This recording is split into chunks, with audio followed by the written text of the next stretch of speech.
Hi, I would like to share with you this scripture is from First Kings chapter 3, starting with verse 1. And Solomon made affinity with Pharaoh, king of Egypt, and took Pharaoh's daughter and brought her into the city of David, until he had made an end of building his own house and the house of the Lord and the wall of Jerusalem round about. Only the people sacrificed in high places, because there was no house built unto the name of the Lord until these days. And Solomon loved the Lord, walking in the statutes of David his father, only he sacrificed and burnt incense in high places. And the king went to Gibeon to sacrifice there, for that was the great high place. 1,000 burnt offerings did Solomon offer upon that altar. In Gibeon the Lord appeared to Solomon in a dream by night, and God said, Ask what I shall give you. And Solomon said, You had showed unto your servant David my father great mercy, according as he walked before you in truth and in righteousness and in uprightness of heart with you. And you have kept for him this great kindness, that you have given him a son to sit on his throne, as it is this day. And now, O Lord my God, you have made your servant king instead of David my father, and I am but a little child, I know not how to go out or to come in. And your servant is in the midst of your people, which you have chosen, a great people that cannot be numbered nor counted for multitude. Give therefore your servant an understanding heart to judge your people, that I may discern between good and bad. For who is able to judge this, your so great a people?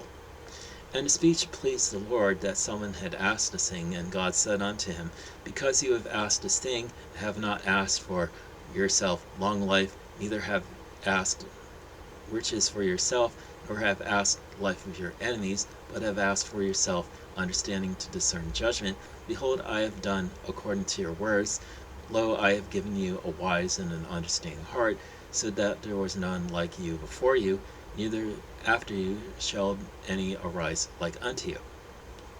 And I have also given you that which you have not asked, both riches and honor, so that there shall not be any among the kings like you all your days. And if you will walk in my ways, to keep my statutes and my commandments, as your father David did walk, then I will lengthen your days. And Solomon awoke, and behold, it was a dream, and he came to Jerusalem, and stood before the ark of the covenant of the Lord, and offered up burnt offerings, and offered peace offerings, and made a feast to all his servants.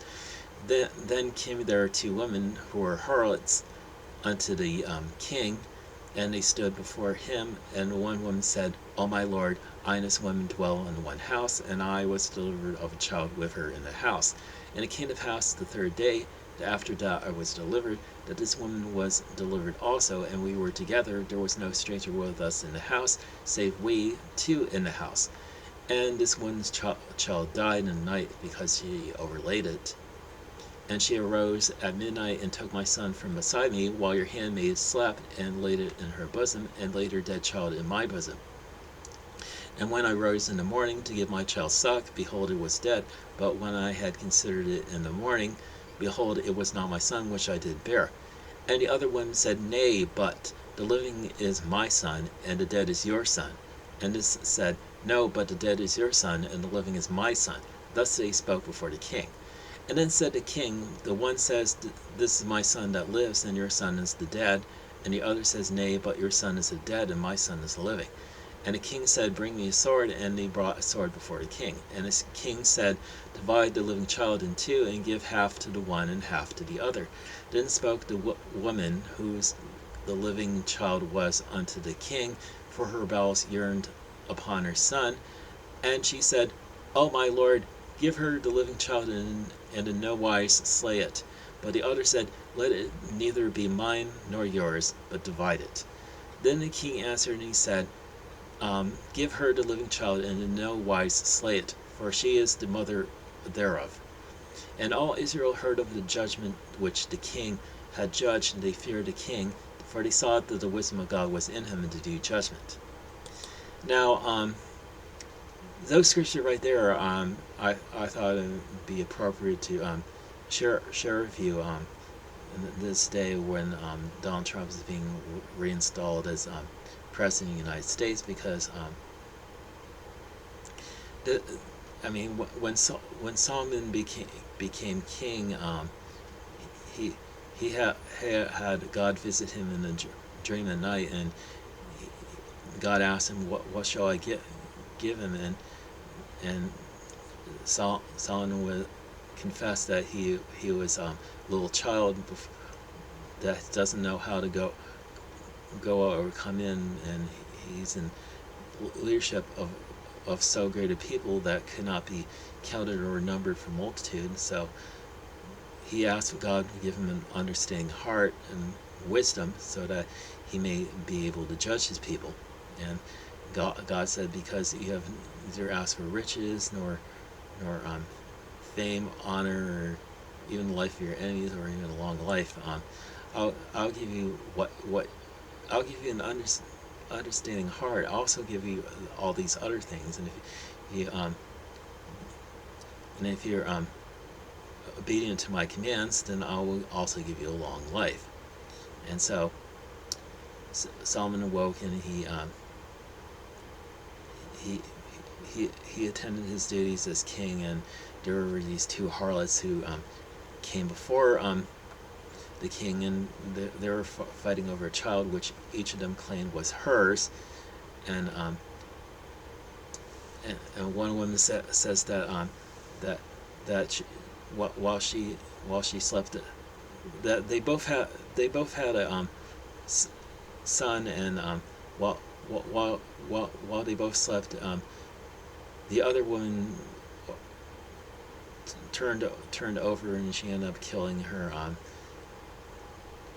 child, which he laid in her bosom. So she took her child and laid in the first one's bosom, and she switched the living child for her dead child. And when the first one woke up in the morning and tried to nurse the child, she saw that the child was dead. But when she later looked at the child, I mean, she realized that this wasn't the child that she had given birth to. I mean, this was the other woman's child, and the other one was saying, "No, but your child is a dead child, and mine is living." And they're both going back and forth, saying, "No, your child is the dead child, and mine is the living." And Solomon decides to sell it once for all, and saying, "Give me a sword."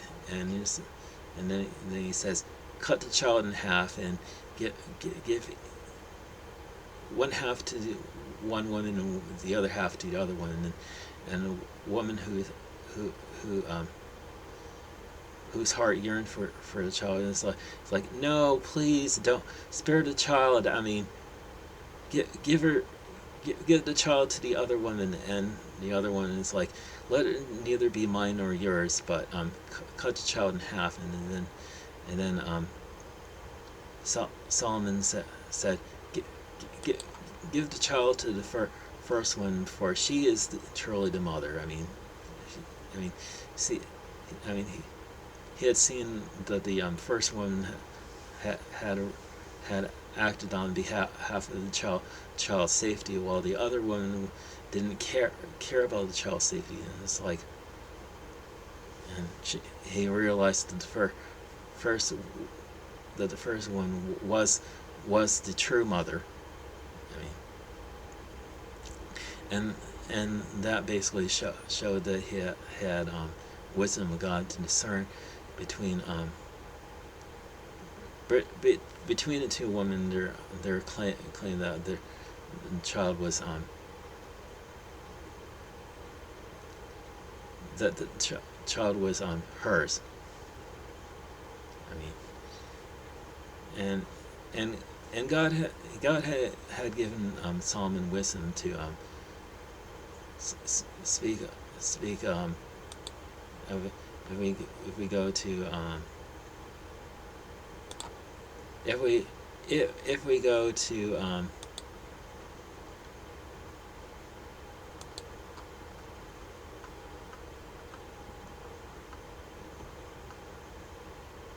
if we go to 1 Kings chapter 4, starting with verse 30, and Solomon's wisdom excelled the wisdom of all the children of the east country and all the wisdom of Egypt, for he was wiser than all men, than Ethan the Ezrahite, and Heman, and Calcol, and Darda the son of Mahal.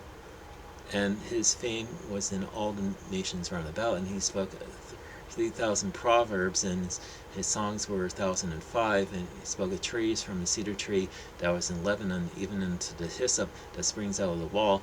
He spoke also of beasts, and of fowl, and of creeping things, and of fishes.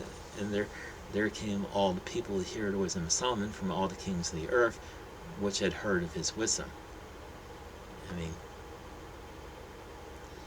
and of course, Scripture says that there was none like him, that there was no king, there's no king or person that excelled in wisdom that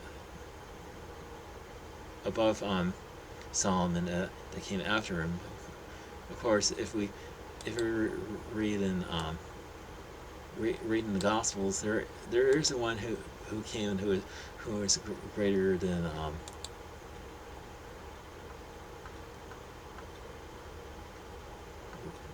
who is greater than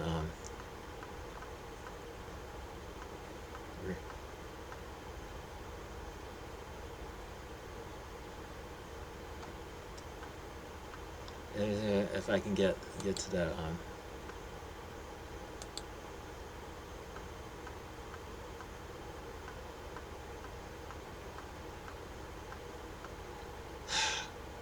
I know it's there somewhere. I mean, it is in the Gospel of Matthew. It's also in the Gospel of Luke that Jesus says that the Queen of the South shall rise in the judgment and condemn the generation that Jesus first coming was speaking to, and for she came from the ends of the earth to hear Solomon's wisdom, and behold, Solomon greater than Solomon is here. I mean,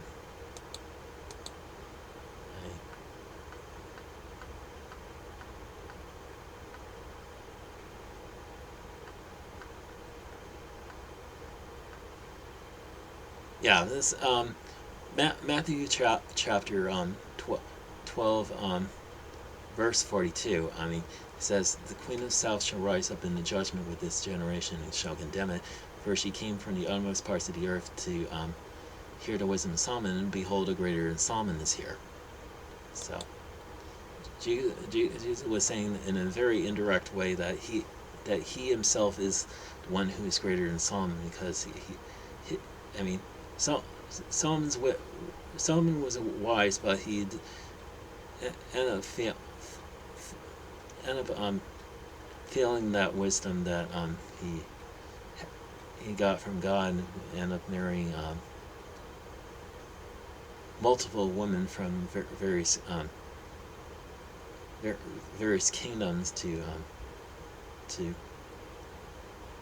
build himself up as a powerful king in the Middle East, and Jesus pretty much remained single throughout his earthly life as a carpenter and minister of God, up until his crucifixion. And Jesus, of course, now in heaven, waiting to be married to his bridegroom, which is the church.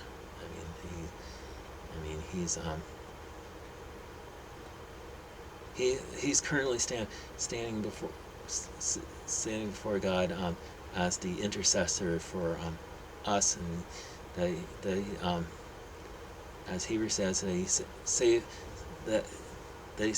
that he constantly intercedes for us, and he's able to save to the utmost of those who come to him. And that's pretty much all I have to share with you in this video. So have a good day, and may God bless you.